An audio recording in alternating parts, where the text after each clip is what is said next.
Hello students, कैसे हैं आप। आई होप स्टूडेंट्स आप सभी लोग अच्छे होंगे और आपकी प्रिपरेशंस बहुत अच्छे से चल रही होंगी। Students, welcome to the Prashant Chaturvedi online classes. Last time हम जिस टॉपिक को डिस्कस कर रहे थे स्टूडेंट्स, उसका नाम था न्यूक्लियर फिजिक्स।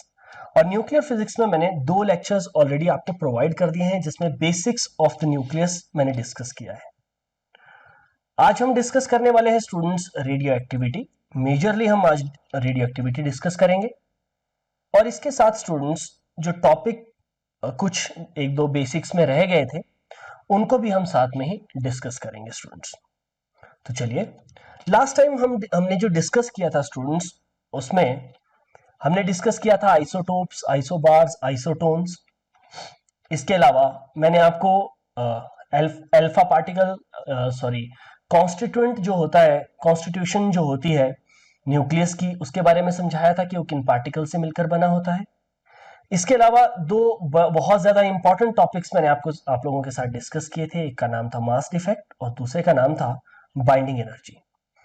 तो चलिए स्टूडेंट्स, इस टॉपिक को हम आज स्टार्ट करते हैं। हमारा पहला टॉपिक आज का है nuclear energy level. Nuclear energy level.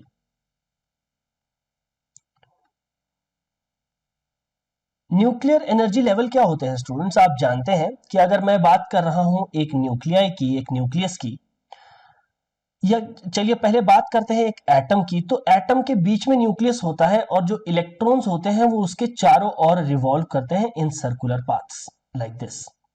अब स्टूडेंट्स, इलेक्ट्रॉन को जब भी लोअर एनर्जी स्टेट से हायर एनर्जी स्टेट में जाना होता है तो वो क्या करता है, वो एनर्जी गेन करके हायर एनर्जी स्टेट्स में जाता है। एनर्जी को पहले गेन करता है बाहर से, वो फोटोन की फॉर्म में वो एनर्जी हो सकती है, और फिर लोअर एनर्जी स्टेट से वो हायर एनर्जी स्टेट में जाता है। अब स्टूडेंट्स, अगर न्यूक्लियस की बात करते हैं हम, तो न्यूक्लियस जो होता है उसमें भी जो न्यूक्लियॉन्स होते हैं, कंसीडर ये आपके पास न्यूक्लियस है, उसमें जो न्यूक्लियॉन्स होते हैं स्टूडेंट्स, ये भी प्रॉपरली अरेंज्ड होते हैं। ऐसा नहीं होता है इन न्यूक्लियॉन्स में कि कोई भी पार्टिकल जो है वो किसी भी रैंडम ऑर्डर में अरेंज्ड है, नहीं। इसमें भी क्या होता है, कुछ न्यूक्लियर एनर्जी शेल्स होते हैं, न्यूक्लियस के एनर्जी शेल्स होते हैं, जिस तरीके से बोहर ने शेल्स दिए थे। और ये न्यूक्लियॉन्स जो प्रेजेंट होते हैं स्टूडेंट्स, ये भी एक पर्टिकुलर एनर्जी लेवल पे प्रेजेंट होते हैं लाइक दिस। इस तरीके से ये अरेंज होते हैं।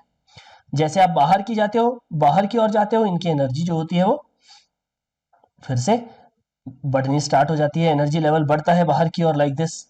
अब स्टूडेंट्स, क्या होता है कि अगर एक न्यूक्लियॉन एनर्जी गेन करके हायर एनर्जी स्टेट में चला जाता है, तो एनर्जी हायर एनर्जी स्टेट में, जैसे फिर से यहां पर ये E2 है, यहां पर ये E1 है, जब ये हायर एनर्जी स्टेट में चला जाता है तो क्या होता है, कितनी अमाउंट ऑफ एनर्जी इसने गेन की, I can say it is equal to E2 minus E1, and this is equal to, ये जो एनर्जी होती है स्टूडेंट्स, ये जिस रे की फॉर्म में ये यहां पर आपको अपीयर होती है, उसका नाम होता है आपके पास गामा रे।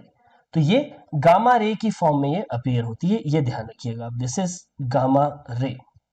नाउ स्टूडेंट्स, ये है आपके पास न्यूक्लियर एनर्जी लेवल्स, जिसमें हमने ये जाना कि जो न्यूक्लियॉन्स होते हैं, यानी कि जो आपके पास प्रोटॉन्स एंड न्यूट्रॉन्स होते हैं, वो एक पर्टिकुलर एनर्जी लेवल में प्रेजेंट होते हैं।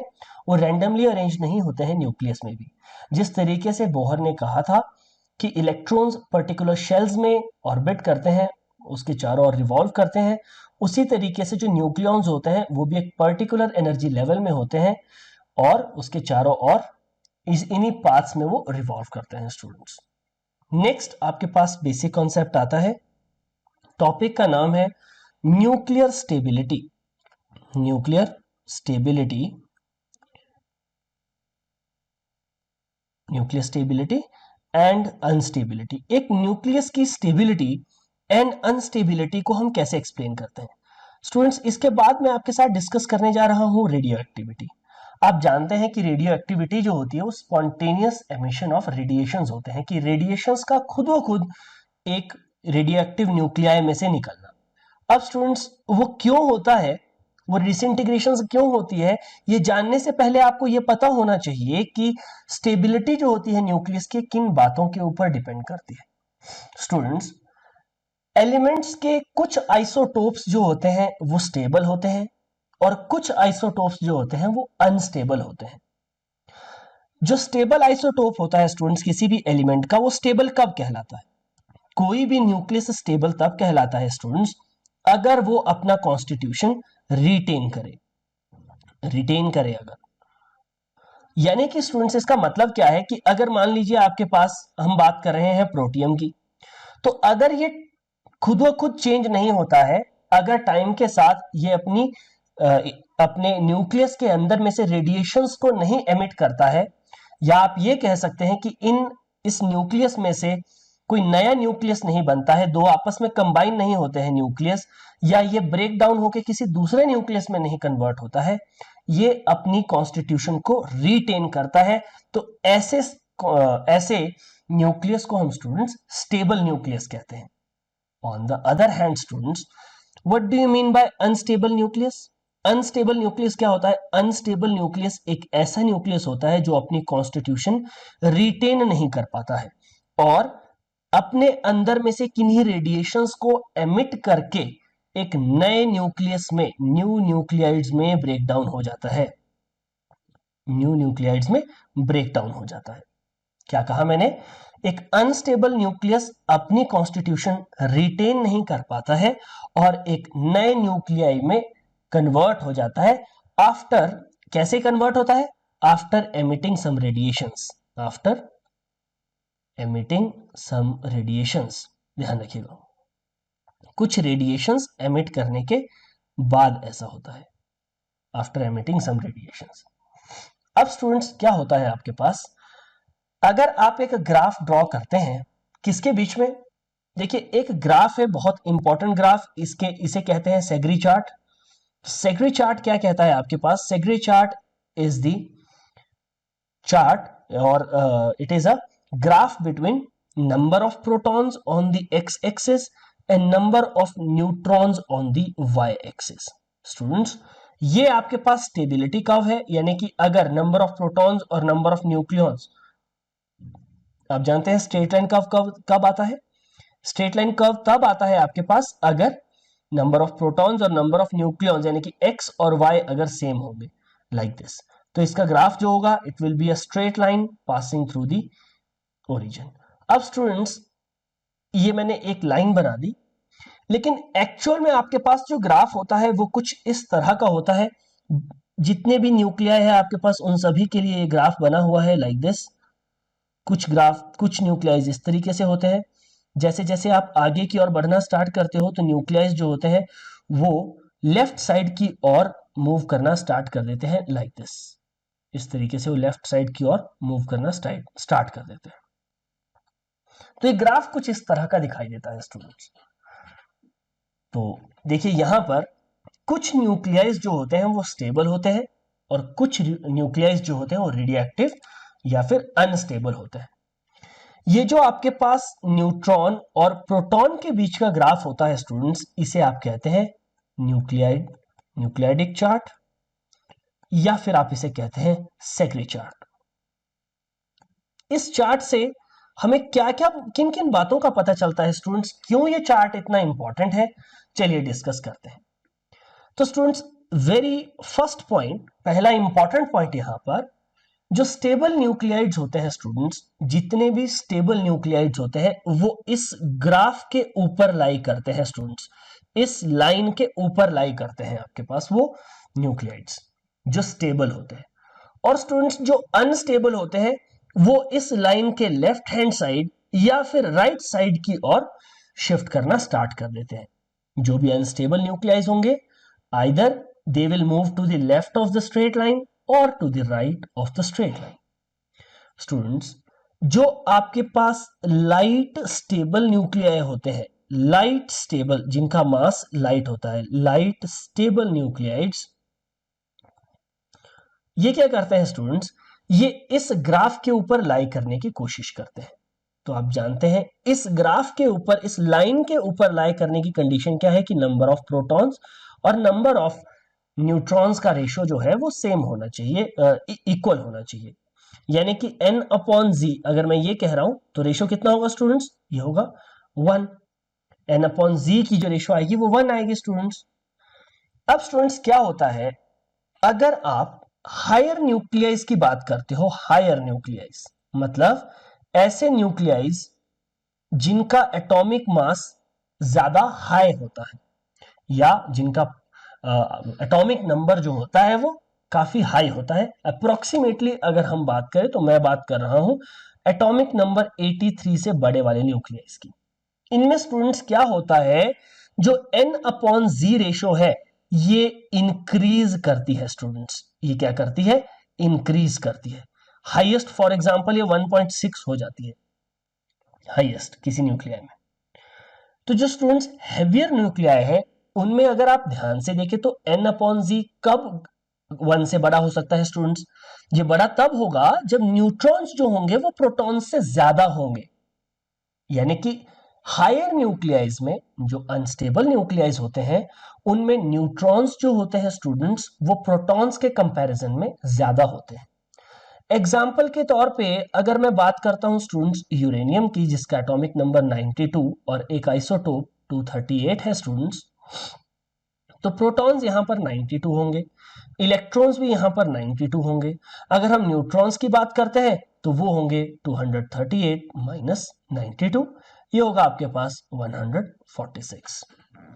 नाउ स्टूडेंट्स अगर आप थोड़ा ध्यान से देखें तो यहां पर न्यूट्रॉन्स जो है वो काफी है प्रोटॉन्स के कंपैरिजन में। अब ऐसा क्यों होता है स्टूडेंट्स, हायर न्यूक्लियाइज में स्टूडेंट्स जब एटॉमिक नंबर यानी कि जब प्रोटॉन्स जो होते हैं वो काफी ज्यादा बढ़ जाते हैं, ये इंक्रीज कर जाते हैं, तो प्रोटॉन प्रोटॉन रिपल्शंस जो होती हैं स्टूडेंट्स ये थोड़ी बढ़ने लग जाती है।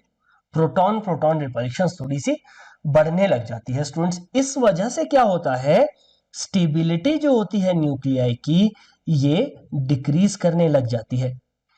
अब इसमें स्टेबिलिटी कैसे अचीव होगी स्टूडेंट्स, अगर प्रोटॉन प्रोटॉन रिपल्शंस है तो क्या होता है, जो न्यूक्लियाई होता है स्टूडेंट्स, ये न्यूक्लियाई प्रोटॉन इंक्रीज करने की जगह न्यूट्रॉन्स को ज्यादा रेट से इंक्रीज करता है। इसीलिए हायर न्यूक्लियाइज में आपको प्रोटॉन्स के कंपैरिजन में न्यूट्रॉन्स जो होते हैं वो ज्यादा मिलते हैं, क्योंकि न्यूट्रॉन और न्यूट्रॉन के बीच में कोई भी इंटर न्यूक्लियाई रिपल्शंस नहीं होंगी स्टूडेंट्स, न्यूट्रॉन और न्यूट्रॉन के बीच में। On the other hand proton और प्रोटॉन के बीच में जो रिपल्शंस होंगी वो कंपैरेटिवली ज्यादा होंगी। यही रीजन है स्टूडेंट्स कि आपके पास हायर न्यूक्लियाइज यानी कि ऐसे न्यूक्लियाइज जिनका मास नंबर काफी ज्यादा होता है उनमें न्यूट्रॉन्स ज्यादा मिलते हैं प्रोटॉन्स के कंपैरिजन में। आई होप स्टूडेंट्स आपको यह समझ आ गया होगा। अब स्टूडेंट्स ग्राफ से एक बात का पता और चलता है कि जो हायर न्यूक्लियाइज होते हैं, फॉर एग्जांपल जिनका एटॉमिक नंबर 83 से ग्रेटर है स्टूडेंट्स, उनमें there is no stable nuclei, कोई भी स्टेबल न्यूक्लियाई नहीं है। मतलब ऐसा कोई भी न्यूक्लियाई नहीं है जो आपके पास जिसमें प्रोटॉन्स और न्यूट्रॉन्स का रेशियो लगभग बराबर हो।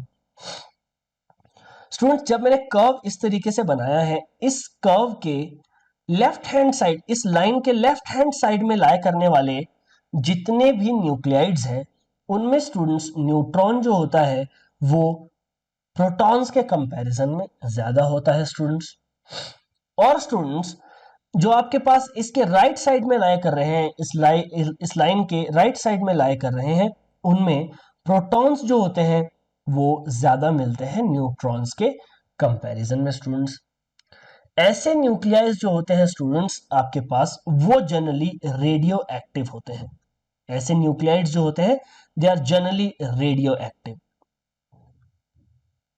ऐसे न्यूक्लियाइज जो होते हैं वो जनरली रेडियो एक्टिव होते हैं स्टूडेंट्स, जिनमें प्रोटॉन या तो प्रोटॉन ज्यादा हो, बहुत ज्यादा हो एटॉमिक नंबर के कंपैरिजन में या प्रोटॉन्स के कंपैरिजन में, न्यूट्रॉन्स बहुत ज्यादा हो प्रोटॉन्स के कंपैरिजन में, और vice versa. I hope students आपको ये समझ आ गया होगा। Then students one more important thing, देखिए जो इवन प्रोटॉन न्यूट्रॉन वाले एलिमेंट्स होते हैं, ऐसे न्यूक्लियाइड्स जिनमें न्यूट्रॉन प्रोटॉन इवन होते हैं स्टूडेंट्स, ये बहुत ज्यादा स्टेबल होते हैं, they are comparatively higher, they achieve higher stability as compare to even odd और ऑड इवन। आई होप आपको यह समझ आ गया होगा स्टूडेंट्स। लगभग 60% न्यूक्लियाइड जो है आपके पास वो इस कैटेगरी से बिलोंग करते हैं।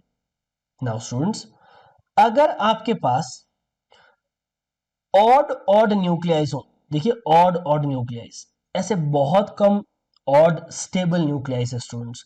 ऑड ऑड स्टेबल न्यूक्लियाइज की बात कर रहा हूं मैं, अनस्टेबल नहीं, जिनमें न्यूट्रॉन्स और प्रोटॉन्स दोनों ही आपके पास ऑड है, ऐसे न्यूक्लियाइज जो है जो स्टेबल है वो बहुत कम है स्टूडेंट्स।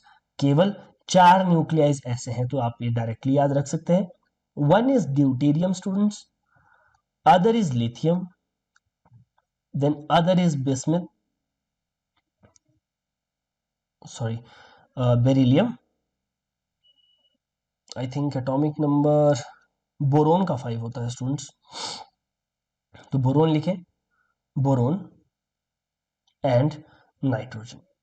ये न्यूक्लियाइज केवल ऐसे हैं जिनका जो ऑड ऑड सिस्टम से बिलोंग करते हैं, यानी कि जिनमें नंबर ऑफ न्यूट्रॉन्स भी ऑड होते हैं और नंबर ऑफ प्रोटॉन्स भी ऑड होते हैं, और ये साथ में स्टूडेंट्स स्टेबल भी होते हैं। तो ये ध्यान रखिएगा, केवल 4 न्यूक्लियाइड्स वो मैंने आप लोगों के साथ यहां पर लिख दिया है। नाउ स्टूडेंट्स देखिए, प्रोटॉन प्रोटॉन कोलंबियन रिपल्शंस जो है, एक पॉइंट और डिस्कस कर लेता हूं आपके पास।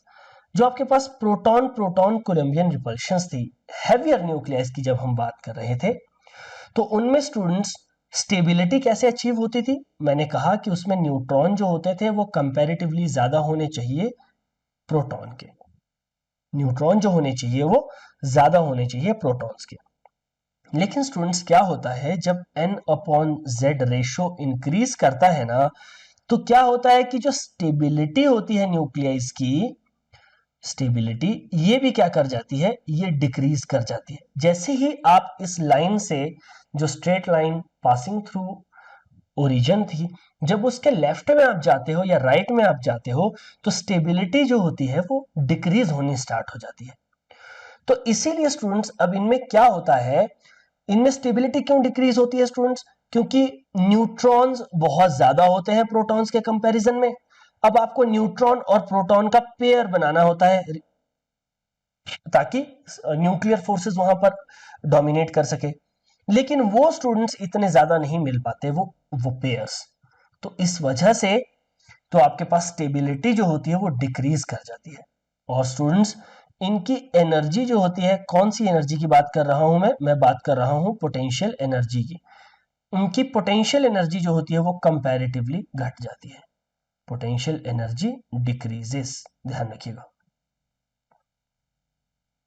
पोटेंशियल एनर्जी जो होती है उनकी वो डिक्रीज कर जाती है।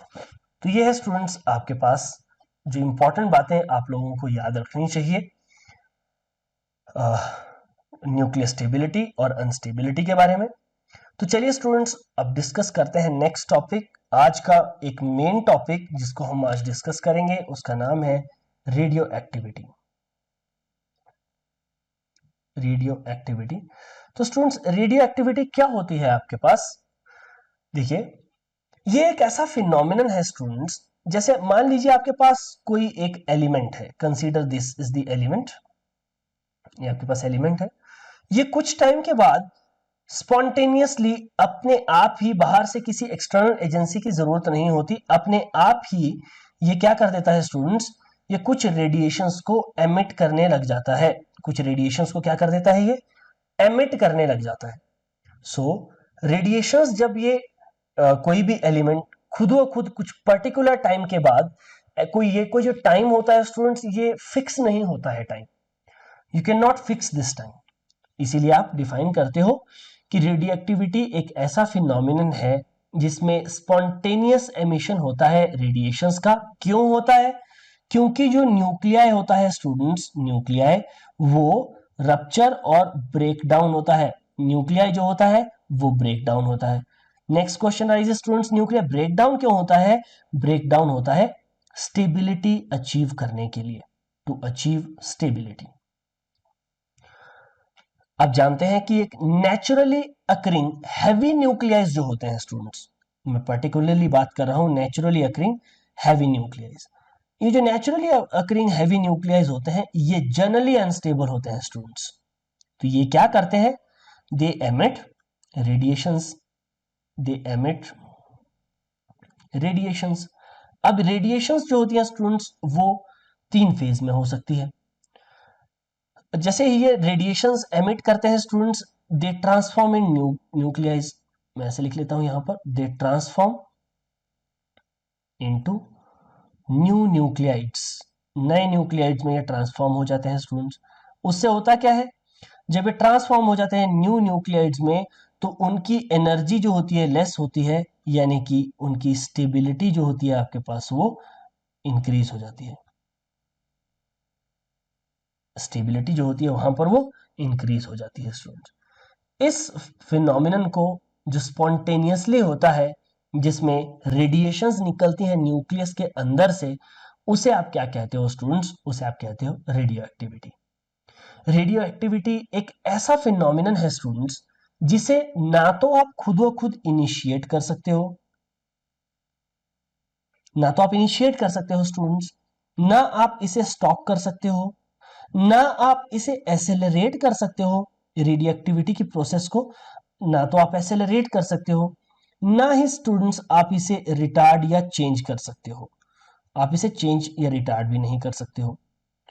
अगर आप कहें कि सर हम इसमें इसकी केमिकल कॉम्पोजिशन में चेंज कर देंगे, केमिकल कॉम्पोजिशन में या केमिकल कंडीशंस में चेंज कर देंगे, तो क्या होगा, तब भी इसे कोई फर्क नहीं पड़ेगा स्टूडेंट्स।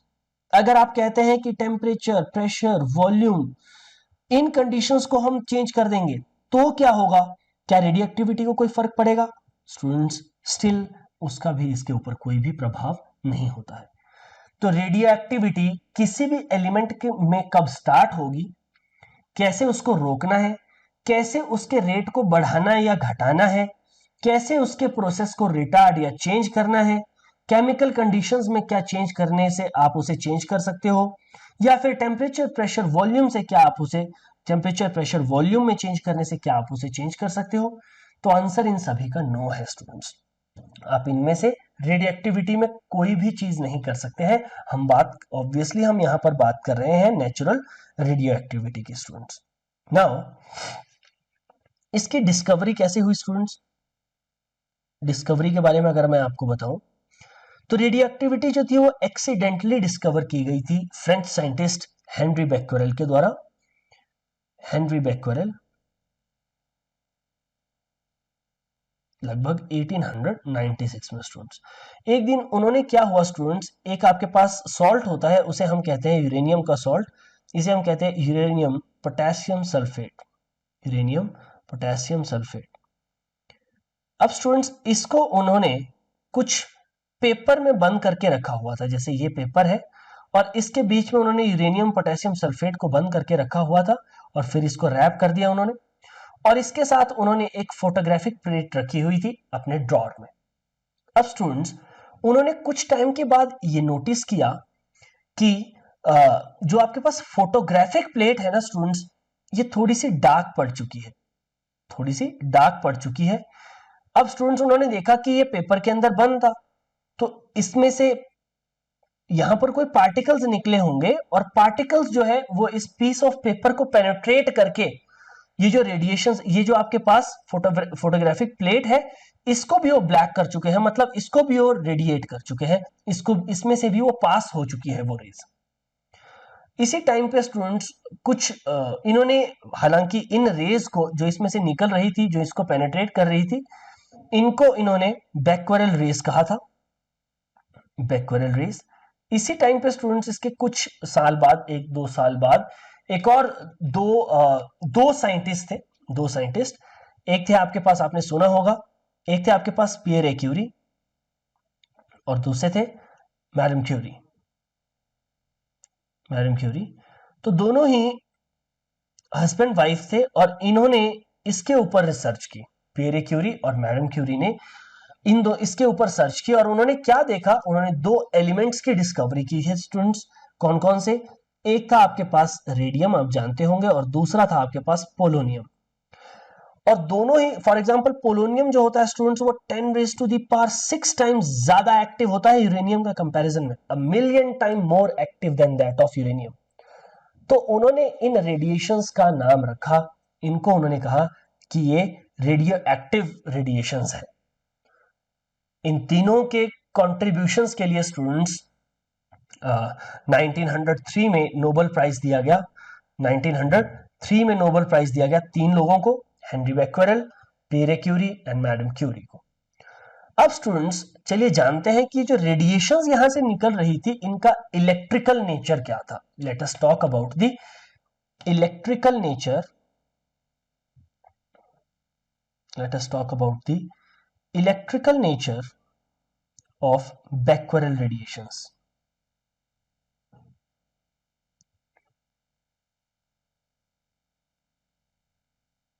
तो ये जो रेडिएशंस निकल रही थी स्टूडेंट्स, जब इनके बारे में प्रॉपर स्टडी की गई तो ये रेडिएशंस तीन तरह की निकली स्टूडेंट्स।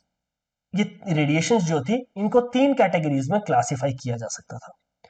पहली कैटेगरी ये थी स्टूडेंट्स जिसमें हमने ये देखा कि इसमें एक ऐसा कंपोनेंट है जो लगभग 0.1 सेंटीमीटर थिक एल्यूमिनियम शीट को ही प्रॉपरली पेनिट्रेट कर पाता है। इन रेडिएशंस को नाम दे दिया गया अल्फा रेज।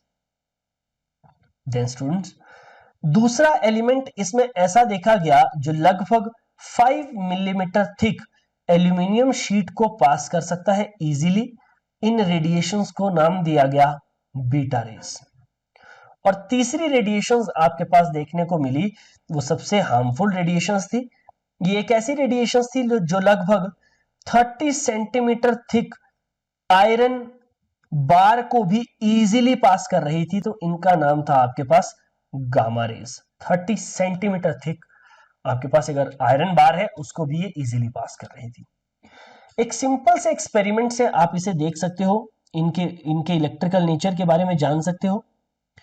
तो इन्होंने क्या किया, बैक्वेरेल ने क्या किया कि इन रेडिएशंस को कंसीडर, मैंने यहां पर एक रेडियो एक्टिव सैंपल रख लिया। फॉर एग्जांपल मैं यहां पर बात कर रहा हूं कि मैंने यहां पर रेडियम सैंपल रखा है, रेडियम सैंपल। अब क्या होता है स्टूडेंट, यहां पर मैंने इलेक्ट्रिक फील्ड अप्लाई कर दी। ऑब्वियसली मैंने यहां पर ये पॉजिटिवली चार्ज कर दिया है प्लेट को और यहां पर नेगेटिवली चार्ज कर दिया है, तो इलेक्ट्रिक फील्ड सेटअप होगी है from that of positive charge to that of negative charge. तो तीन तरह की रेडिएशंस यहां पर स्टूडेंट्स देखने को मिली। पहली तरह की रेडिएशंस थी जो आपके पास पॉजिटिवली चार्ज प्लेट की तरफ को जा रही थी, लाइक दिस, इस तरीके से ये पॉजिटिवली चार्ज प्लेट की तरफ को जा रही थी ये सारी रेडिएशंस। देन कुछ रेडिएशंस ऐसी थी जो नेगेटिव चार्ज की तरफ को जा रही थी, like this, negatively charge plate की तरफ को ये रेडिएशंस इस तरीके से जा रही थी। और कुछ रेडिएशन स्टूडेंट्स ऐसी थी जो बिना किसी डिफ्लेक्शन के सीधी पास कर रही थी, इन्हें किसी भी डिफ्लेक्शन, कोई भी डिफ्लेक्शन यहां पर महसूस नहीं हो रही थी। तो स्टूडेंट्स इसके बेसिस पे तीन कैटेगरीज में इनको क्लासिफाई किया गया। क्या कहा गया स्टूडेंट्स इनमें, देखो ये कहा गया कि जो पहली रे है, जो रेज आपके पास नेगेटिव चार्ज की ओर बेंड हो रही है, नेगेटिव चार्ज की ओर बेंड हो रही है जो रेज, इसका मतलब है वो रेज स्टूडेंट्स, उनके ऊपर कैसा चार्ज है, उनके ऊपर है दे कंटेन पॉजिटिव चार्ज, क्योंकि स्टूडेंट्स एक पॉजिटिव चार्ज ही नेगेटिव चार्ज की ओर अट्रैक्ट हो सकता है। दूसरा था स्टूडेंट्स की जो आपके पास पॉजिटिवली चार्ज प्लेट की तरफ को बेंड हो रही है, पॉजिटिवली चार्ज प्लेट की तरफ को जो बेंड हो रही है आपके पास, ये रेज जो है इनमें स्टूडेंट्स नेगेटिव कंपोनेंट होगा, they must contain negative charge, they contain negative charge, इसीलिए स्टूडेंट्स ये पॉजिटिवली चार्ज प्लेट की ओर अट्रैक्ट हो रही हैं। देन नेक्स्ट आपके पास आता है दैट तीसरी तरह की रेडिएशंस इसमें आप डिस्कस कर सकते हैं। इन रेडिएशंस को कोई भी फर्क नहीं पड़ रहा था स्टूडेंट्स, ये किसी भी डायरेक्शन में मूव कर रही थी। ये जो रेडिएशंस थी आपके पास, ये they pass through the coil or they pass through undeflectedly.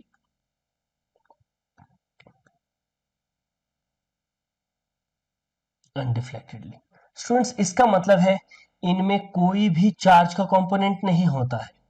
Same experiment जो था आपके पास वो मैग्नेटिक फील्ड के साथ किया गया और वहां पर हमें ये देखने को मिला कि मैग्नेटिक फील्ड में भी सेम होता है स्टूडेंट्स। जो आपके पास रेज थी, कुछ रेज जो थी ये जो negative charge negatively charge plate की तरफ बेंड हुई थी, इसका मतलब था इनमें पॉजिटिवली चार्ज कंपोनेंट है। इन रेज को कहा गया अल्फा रेज। वैसे जनरली अल्फा पार्टिकल्स होते हैं बट उस वक्त इनको रेज कहा गया था। देन स्टूडेंट्स जो पॉजिटिवली चार्ज प्लेट की तरफ को बेंड हुई थी यानी कि जिनके ऊपर नेगेटिव चार्ज था, इनको कहा गया बीटा रेज। और तीसरी रेज जो अनडिफ्लेक्टेडली पास हुई, जिनको डिफ्लेक्शन का कोई भी प्रभाव नहीं पड़ा, उनको हमने नाम दिया था गामा रेज। इनको हमने कहा था गामा रेडिएशंस, गामा रेज। अब स्टूडेंट्स इन सभी की क्या प्रॉपर्टीज होती है, प्रॉपर्टीज को डिस्कस कर लेते हैं स्टूडेंट्स। मैं एक आपके लिए चार्ट बना देता हूं, यहां पर मैं लिखूंगा प्रॉपर्टी ताकि आपको ये याद भी रहे बाद में। यहां पर मैं लिख लेता हूं अल्फा रेज, यहां पर मैं लिख लेता हूं बीटा रेज, और यहां पर बात करते हैं गामा रेज की। तो किन किन प्रॉपर्टीज की बात करते हैं स्टूडेंट्स, चलिए सबसे पहले बात करते हैं नेचर की। तो नेचर क्या है स्टूडेंट्स इनका, देखिए जो अल्फा रेज है, अल्फा पार्टिकल आप जानते हैं कि हीलियम, डबली चार्ज हीलियम आपके पास अल्फा पार्टिकल कहलाता है। बीटा रेडिएशंस में क्या होता है स्टूडेंट्स, ध्यान से सुनिएगा। बीटा रेडिएशंस जो होते हैं उनमें इलेक्ट्रॉन या पॉजिट्रॉन निकलता है, कहां से, न्यूक्लियस के अंदर से। इलेक्ट्रॉन और पॉजिट्रॉन ऑफ न्यूक्लियर ओरिजिन, मैं यहां पर लिख रहा हूं of nuclear origin. Nuclear origin के इलेक्ट्रॉन या पॉजिट्रॉन्स है। देन स्टूडेंट्स गामा रेज क्या होती है आपके पास, गामा रेज होती है high energy electromagnetic waves. High energy electromagnetic waves आपके पास कहलाती हैं गामा रेज। यह है स्टूडेंट्स इनका नेचर। अगर स्टूडेंट्स मास की बात करते हैं तो देखिए अल्फा रेज का आप जानते हैं मास, इट इज अप्रोक्सीमेटली, वैसे जनरली एक होता है 6.67 इंटू 10⁻⁻27 किलोग्राम में अगर बात करनी है। वैसे जनरली हम एटॉमिक मास यूनिट की फॉर्म में बात करते हैं अगर, तो 4 एटॉमिक मास यूनिट। इलेक्ट्रॉन्स का मास आप स्टूडेंट्स जानते ही हो 9 into 10⁻⁻31 kilogram. And gamma rays का कोई भी मास नहीं होता, they are massless particles. Then students charge की बात कर लेते हैं। तो चार्ज यहां पर होता है +2, यहां पर स्टूडेंट्स -e यानी कि -1 भी हो सकता है और +1 भी हो सकता है डिपेंडिंग ऑन द कंडीशन। हालांकि यहाँ -2e है यानी कि -e और +e कुछ भी हो सकता है। यहां पर स्टूडेंट्स इनका चार्ज भी जो होता है वो 0 होता है। इसका मास जो 0 होता है स्टूडेंट्स, 21 मास की मैंने बात की है, यहां पर केवल रेस्ट मास की बात की है। देन स्टूडेंट्स नेक्स्ट आपके पास आता है कि electric field and magnetic field में रखने पे इनको क्या फर्क पड़ता है। तो देखिए हम इलेक्ट्रिक फील्ड की अगर बात करते हैं, डिफ्लेक्शन, तो ये पॉजिटिवली चार्ज प्लेट की ओर डिफ्लेक्ट होती है, पॉजिटिवली चार्ज प्लेट की ओर डिफ्लेक्ट। स्टूडेंट्स यहां पर ये नेगेटिवली चार्ज प्लेट की तरफ को डिफ्लेक्ट होती है और यहां पर कहीं को भी डिफ्लेक्ट नहीं होती, यहां पर नो डिफ्लेक्शन अकर, यहां पर किसी भी तरह की कोई डिफ्लेक्शन नहीं देखी जाती स्टूडेंट्स। नेक्स्ट आपके पास आता है स्पीड। तो स्पीड क्या होती है, अल्फा पार्टिकल्स की स्पीड होती है लगभग 10⁻⁷ मीटर पर सेकेंड। देखिए बीटा पार्टिकल्स की स्पीड होती है लगभग 10⁻⁶ मीटर पर सेकेंड। लेकिन ये फिक्स नहीं होता स्टूडेंट्स, ये जो होती है आपके पास बीटा रेज जो होती है ना, ये वेरी बहुत करती है। ये इनकी स्पीड जो होती है वो 3 इंटू 10⁸ भी हो सकती है, स्पीड ऑफ लाइट के इक्वल भी हो सकती है, इसमें बहुत वेरिएशन होती है। गामा रेज हमेशा 3 इंटू 10⁸ मीटर पर सेकेंड की स्पीड से हीट ट्रेवल करती है, ये बात ध्यान रखिएगा।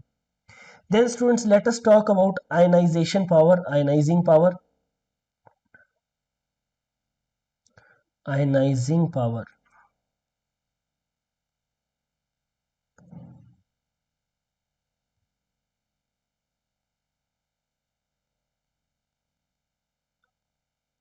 तो आयनाइजिंग पावर जो होती है स्टूडेंट्स, अल्फा पार्टिकल्स की जो होती है वो बहुत ज्यादा होती है। फॉर एग्जांपल मैंने कंपेयर करना है गामा रेज से, तो लगभग 10⁻⁴ टाइम्स होती हैं compare to gamma rays, compare to gamma rays. अगर आपने बात करनी है बीटा रेज की, तो ये 10⁻², होती है कंपेयर टू गामा रेज। और यहां पर लगभग इनकी पावर जो होती है वो मिनिमम ही कह लीजिए आप, लगभग 0 ही होती है, बट मिनिमम कह लीजिए। देन अगर हम बात करते हैं नेक्स्ट पेनिट्रेशन पावर की, तो देखिए इनकी पेनिट्रेशन पावर जो होती है अल्फा पार्टिकल्स की वो मिनिमम होती है, वो आपने देख भी लिया था, क्योंकि ये 0.1 सेंटीमीटर थिक वॉल को भी प्रॉपरली पास नहीं कर पाती। बीटा रेज जो होती हैं आपके पास, तो बीटा रेज में जो कंपेरेटिवली अल्फा पार्टिकल्स के केस में ज्यादा होती है, इनकी 10⁻² होती है कंपेयर टू अल्फा रेज, और यहाँ हाईएस्ट होती है 10⁻⁴ कंपेयर टू अल्फा रेज के कंपैरिजन में काफी हाई होती है। स्टूडेंट्स अगर मैं एक फोटोग्राफिक प्लेट का यूज कर लेता हूं, यानी कि जिंक सल्फाइड का यूज कर लेता हूं, तो क्या ये फोटोग्राफिक प्लेट को डिस्टर्ब कर पाती है? यहाँ पर बहुत ज्यादा स्ट्रॉन्ग इफेक्ट आपको देखने को मिलता है जिंक सल्फाइड के ऊपर, यानी कि फोटोग्राफिक प्लेट के ऊपर बहुत ज्यादा स्ट्रॉन्ग इफेक्ट देखने को मिलता है। यहाँ कंपैरेटिवली बहुत कम इफेक्ट देखने को मिलता है, और यहाँ पर भी गामा रेज के केस में भी बहुत ही कम इफेक्ट होता है। आप इसे लिख सकते हैं लीस्ट इफेक्ट या लीस्ट अफेक्टेड, जो भी आपने लिखना है, लीस्ट इफेक्ट यहाँ पर आपको देखने को मिलता है बैकवर्डल रेडिएशंस में। तो ये था स्टूडेंट्स आपके पास एक कंपैरिजन तीनों ही रेज का। इनमें मेजरली आपने देखा कि जो अल्फा रेज होती है वो बेस्ट आयनाइजेशन कर सकती है, इसीलिए आपने देखा था कहीं पर अगर हमने किसी पार्टिकल को आयनाइज करना हो तो हम वहां पर अल्फा रेज का यूज करते हैं।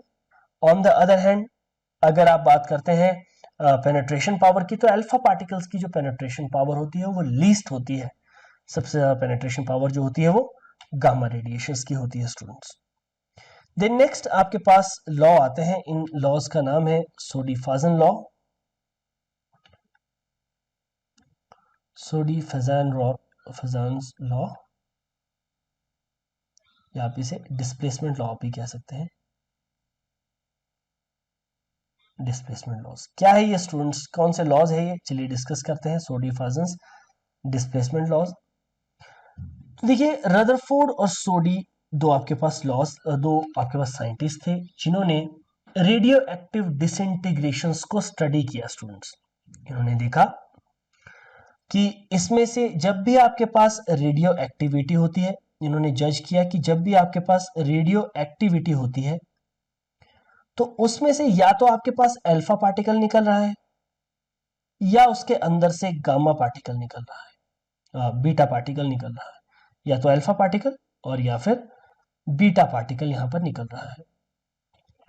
स्टूडेंट्स जब भी ये पार्टिकल्स निकलेंगे, फॉर एग्जांपल ये है आपके पास एक पार्टिकल जिसमें जी और मैंने ये लिखा है एटॉमिक नंबर, इसमें से कंसीडर कोई पार्टिकल निकल गया यहां पर और ये आगे नया न्यूक्लियस बन गया, प्लस अल्फा पार्टिकल निकल गया स्टूडेंट्स, मान लीजिए यहां पर।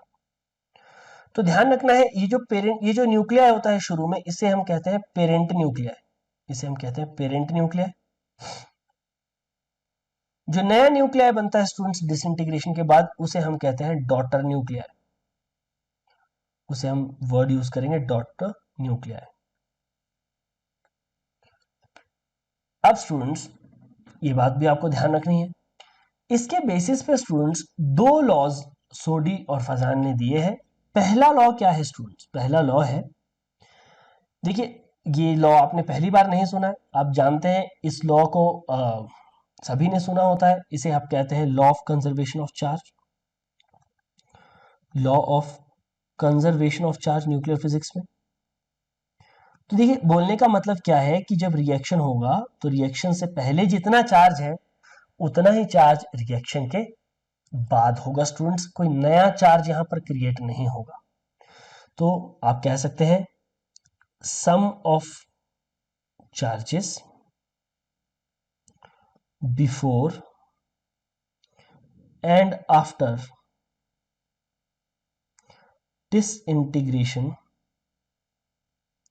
disintegration of nuclides must be same। Charge जो होना चाहिए स्टूडेंट्स, ये क्या होना चाहिए, ये आपके पास सेम रहना चाहिए, ध्यान रखिएगा। देन दूसरा लॉ आपके पास क्या बनता है, ये भी ऑलरेडी आपने पढ़ा है, इसे आप कहते हैं law of conservation of mass, law of conservation of mass. तो ये लॉ क्या बोलता है कि जब आपके पास एक न्यूक्लियर रिएक्शन होगा स्टूडेंट्स, तो न्यूक्लियर रिएक्शन में जितना मास पहले था आपके पास उतना ही मास उसके बाद होगा, न्यूक्लियर रिएक्शन होने के बाद होगा। आप इस तरीके से भी कह सकते हैं कि sum of mass number of initial particles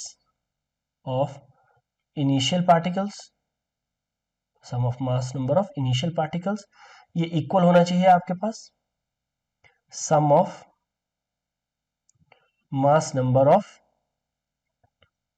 final particles. ये मैंने यहां पर लिख लिया, मतलब मास नंबर जो होना चाहिए ना स्टूडेंट्स, वो क्या रहना चाहिए, वो आपके पास कांस्टेंट रहना चाहिए इनिशियल पार्टिकल्स का, यानी कि डिसइंटीग्रेशन टूटने से पहले न्यूक्लियस का मास जितना है, टूटने के बाद भी न्यूक्लियस का मास उतना ही रहेगा। इन दो लॉज के बेसिस पे, केवल इन दो लॉज के बेसिस पे देखिए सोडिफाजन ने 3 रूल्स को यहां पर बनाया है। ये लॉस जो है वो 1913 में दिए गए हैं स्टूडेंट्स, और इनको डिस्प्लेसमेंट लॉस कहते हैं रेडियोएक्टिविटी के। तो पहला लॉ क्या है students, very first law is that जब भी आपके पास एक radio active nuclei alpha particle emit करेगा, अल्फा पार्टिकल में क्या होगा स्टूडेंट, जब भी एक radio active nuclei, radio active parent nuclei alpha particle emit करेगा स्टूडेंट्स, तो आपको इस बात का ध्यान रखना है, फॉर एग्जांपल ये है x, this is z, this is a, तो जब भी ये एक नया न्यूक्लियाई बनाएगा, डॉटर न्यूक्लियाई बनाएगा, तो इसमें आपको ध्यान रखना है हीलियम जो होगा, अल्फा पार्टिकल जो होगा वो एमिट होगा। तो यानी कि स्टूडेंट्स यहां पर एटॉमिक नंबर 2 डिक्रीज कर जाएगा और एटॉमिक मास 4 डिक्रीज कर जाएगा। यह आपके पास पहला लॉ, मास नंबर 4 तो एटॉमिक नंबर 2 जो है आपके पास वो डिक्रीज कर जाएगा स्टूडेंट्स। देन सेकेंड लॉ आपके पास निकल के आता है, सेकेंड लॉ ये कहता है कि जब भी एक रेडियोएक्टिव न्यूक्लियाई बीटा पार्टिकल को एमिट करेगा, जब भी एक रेडियोएक्टिव न्यूक्लियाई बीटा पार्टिकल को एमिट करेगा स्टूडेंट्स, तो ये आपके पास एक पेरेंट न्यूक्लियाई है, तो देखिए यहां पर ये डॉटर न्यूक्लियाई बन जाएगा, प्लस एक आपके पास बीटा पार्टिकल निकलेगा। अब बीटा पार्टिकल में हालांकि दो तरह के बीटा हो सकते हैं, इलेक्ट्रॉन या पॉजिट्रॉन। अगर स्टूडेंट्स इलेक्ट्रॉन है तब एटॉमिक नंबर 1 इंक्रीज कर जाएगा और एटॉमिक मास जो है वो आपके पास सेम रहेगा। लेकिन स्टूडेंट्स अगर आप बात कर रहे हैं बीटा पार्टिकल लाइक दिस, ये वाई बीटा पार्टिकल की, तो इसमें क्या होता है स्टूडेंट्स, इसमें आपके पास एटॉमिक नंबर जो होता है ना, ये एक डिक्रीज कर जाता है और एटॉमिक मास जो होता है स्टूडेंट्स वो रहता है सेम, वो रहता है कांस्टेंट। तो ये होता है बीटा पार्टिकल में, डिपेंड करता है। इसे स्टूडेंट्स आप बीटा नेगेटिव डीके कहते हैं, इसे आप बीटा पॉजिटिव डीके कहते हैं। जब आपके पास इस केस में स्टूडेंट्स पॉजिट्रॉन निकला है, इस केस में पॉजिट्रॉन निकला है, इस केस में जब हम बात कर रहे हैं तो यहां पर इलेक्ट्रॉन निकला है। तो streams of electron, thousands of electron जो होते हैं वो यहां से बाहर आते हैं, या तो स्ट्रीम्स होंगी इलेक्ट्रॉन्स की या फिर स्ट्रीम्स होंगी पॉजिट्रॉन्स की जो बाहर की ओर आएंगी। पॉजिट्रॉन जो होता है स्टूडेंट्स ये इलेक्ट्रॉन का एंटी पार्टिकल है, हर एक पार्टिकल का एक एंटी पार्टिकल एग्जिस्ट करता है, तो इलेक्ट्रॉन का एंटी पार्टिकल पॉजिट्रॉन है स्टूडेंट्स। देन थर्ड आपके पास क्या है स्टूडेंट्स, जब भी एक पार्टिकल में से गामा रे एमिट होगी, consider we are talking about gamma ray, तो ये जो गामा रे है स्टूडेंट्स इसमें कोई भी चेंज नहीं आएगा आपके पास, जो भी आपके पास एक थोड़ा और अच्छे से लिख लेता हूं, just give me a second. जब भी आपके पास एक पार्टिकल है, जैसे आपके पास पार्टिकल है, इसका एटॉमिक नंबर Z है, इसका एटॉमिक नंबर A है, तो आगे ये क्या बना देता है, आगे ये बना देता है same parent nuclei, same daughter nuclei, जिसका एटॉमिक नंबर सेम है स्टूडेंट्स, एटॉमिक मास भी सेम है, प्लस साथ में बस गामा रेडिएशंस जो होंगी, गामा रे यहां पर एमिट होगी स्टूडेंट्स। तो दोनों में फर्क क्या है स्टूडेंट्स, ये रिएक्शन हो क्यों रहा है। देखिए कोई भी रिएक्शन इस यूनिवर्स में तब होता है जब आपके पास फॉरवर्ड रिएक्शन जो प्रोडक्ट बन रहा होता है वो ज्यादा स्टेबल होता है compare to that of the product, ताकि जो रिएक्शन है वो स्टेबिलिटी की तरफ को जा सके। कोई भी रिएक्शन अनस्टेबिलिटी की तरफ को नहीं जाता है। तो स्टूडेंट्स, अगर ये x से y बना और यहां पर कोई पार्टिकल्स निकले भी नहीं, यहां पर कोई एटॉमिक नंबर और एटॉमिक मास चेंज नहीं हुए हैं, तो फिर फर्क क्या है पेरेंट न्यूक्लियाई और डॉटर न्यूक्लियाई में? स्टूडेंट्स, एक चीज का फर्क है, जो आपके पास पेरेंट न्यूक्लियाई है इसकी एनर्जी जो है ना स्टूडेंट्स वो बहुत ज्यादा है। जो डॉटर न्यूक्लियाई आपके पास बना है इसकी एनर्जी जो है आपके पास कंपैरेटिवली वो क्या है, वो आपके पास लेस है एनर्जी। तो स्टूडेंट्स, यहां पर कुछ जो गामा रे है इसकी काफी हाई एनर्जी होती है, इसकी काफी हाई एनर्जी होती है स्टूडेंट्स, इसीलिए जो डॉटर न्यूक्लियाई है उसकी एनर्जी यहां पर कम हो गई है। तो ये थे सोडी फैजान लॉज। आई होप आप लोगों को ये तीनों याद हो गए। एक बार फिर से मैं सम अप कर देता हूं with in 30 seconds. Alpha particle जब भी डिके होगा तो एटॉमिक नंबर 2 डिक्रीज कर जाएगा एंड एटॉमिक मास 4 डिक्रीज कर जाएगा, तभी आपके पास अल्फा पार्टिकल जो होगा वो एमिट होगा। देन स्टूडेंट्स, बीटा पार्टिकल्स के केस में अगर इलेक्ट्रॉन एमिट हो रहा है तो आपके पास जो डॉटर न्यूक्लिया है उसका एटॉमिक नंबर 1 इंक्रीज कर जाएगा, मास नंबर स्टूडेंट सेम रहेगा। ऑन द अदर हैंड, अगर आपके पास पॉजिट्रॉन एमिट होता है तो एटॉमिक नंबर 1 डिक्रीज कर जाएगा एंड एटॉमिक मास जो होगा वो 1 वो सेम ही रहेगा। गामा रेस के केस में क्या होगा स्टूडेंट्स, जो एनर्जी होगी पेरेंट न्यूक्लियाई की वो कंपैरेटिवली ज्यादा होगी, तो वो उस एनर्जी को लूज करना चाहेगा, ताकि एनर्जी लूज करने के बाद स्टूडेंट्स जो आपके पास डॉटर न्यूक्लियाई बने उसकी एनर्जी कम हो, यानी कि उसकी स्टेबिलिटी जो हो वो ज्यादा हो। ये तब हो पाता है स्टूडेंट्स जब एक हाई एनर्जी पार्टिकल या हाई एनर्जी रे जैसे गामा रे यहां पर एमिट होती है, तो अपने साथ वो काफी ज्यादा एनर्जी लेके चली जाती है, जिसकी वजह से डॉटर न्यूक्लियाई जो आपके पास बनता है उसकी एनर्जी जो रह जाती है वो लेस रह जाती है, यानी कि उसकी स्टेबिलिटी इंक्रीज कर जाती है स्टूडेंट्स। इसके अलावा कुछ बातों का आप लोगों को खास ख्याल रखना है।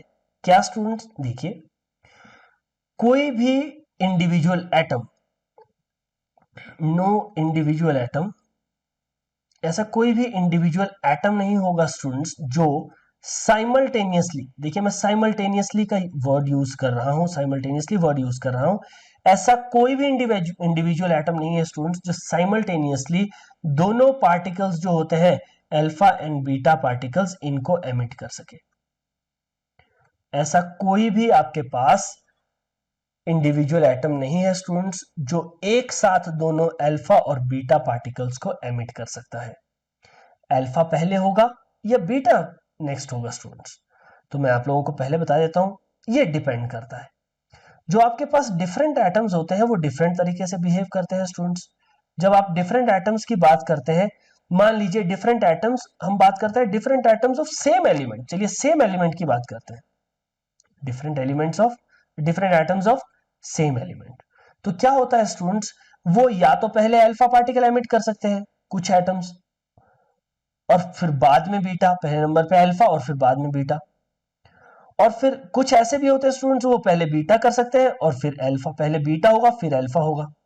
तो ये कोई फिक्स नहीं है कि पहले अल्फा पार्टिकल निकलेगा फिर बीटा पार्टिकल निकलेगा फिर गामा रेडिएशंस निकलेगी, no, it is not fixed. Then students, हालांकि ये जनरली देखा गया है कि बीटा डीके के बाद, जब आपके पास बीटा डीके हो जाता है उसी के बाद देखने को मिलता है गामा डीके। जो गामा रेडिएशंस निकलती है ना स्टूडेंट्स, वो बीटा रेडिएशंस के, बीटा डीके के बाद ही जनरली देखने को मिलती है। तो आई होप आपको ये समझ आ गया होगा कि कोई भी इंडिविजुअल एटम ऐसा नहीं है जिसमें अल्फा और बीटा पार्टिकल्स साथ में एमिट होंगे। डिफरेंट एटम्स जो होते हैं डिफरेंट एलिमेंट्स के, वो डिफरेंट तरीके से बिहेव कर सकते हैं। अगर पहले एटम में जो सेम ही एलिमेंट का है, अगर पहले एटम में अल्फा डीके पहले हो रहा है तो हो सकता है दूसरे एटम में अल्फा डीके बाद में हो। ये कोई फिक्स नहीं है कि पहले अल्फा पार्टिकल ही एमिट होगा और उसके बाद ही बीटा पार्टिकल एमिट होगा। देन स्टूडेंट्स, बीटा डीके जो होता है जनरली ये देखा गया है कि बीटा डीके के बाद ही गामा डीके होता है। जनरली ऐसा देखा गया है, ऐसा कोई 100% अभी फिक्स्ड है नहीं।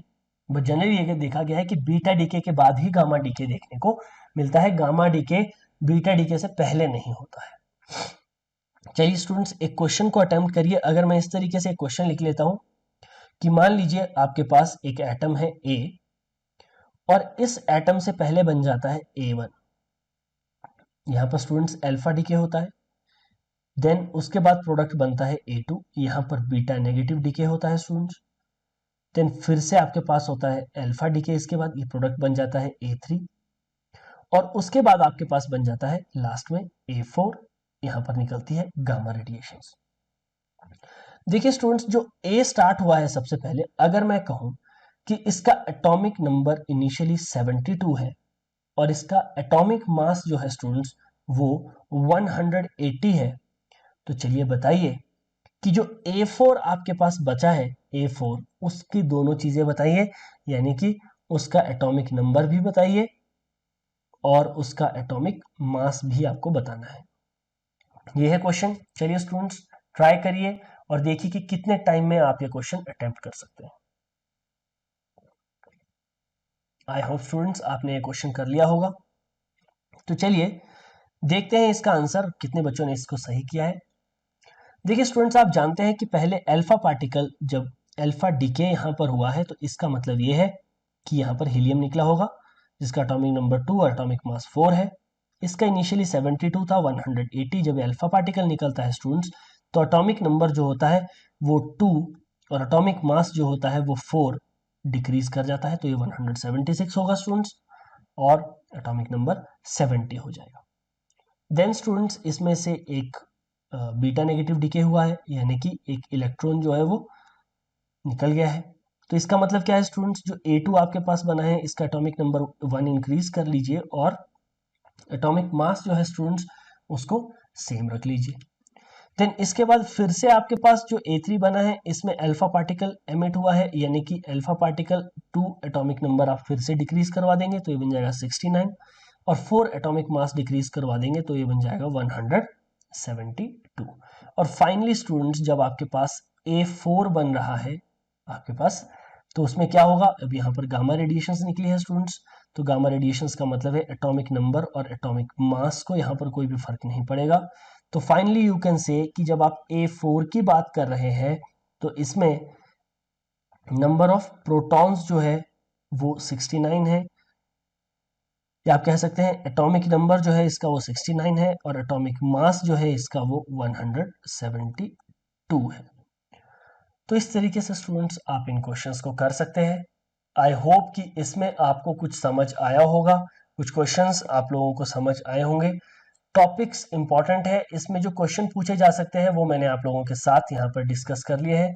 मैक्सिमम आपको जो क्वेश्चंस पूछे जा सकते हैं वो वैसे ही ऐसे ही है जैसे मैंने आपके सामने ये क्वेश्चन रखा है। अभी एक क्वेश्चन चलिए मैं आप लोगों के लिए जाते जाते दे देता हूं, इस क्वेश्चन को आप जरूर ट्राई करिएगा स्टूडेंट्स। क्वेश्चन ये है कि कितने अल्फा और beta particles, how many alpha and beta particles will be emitted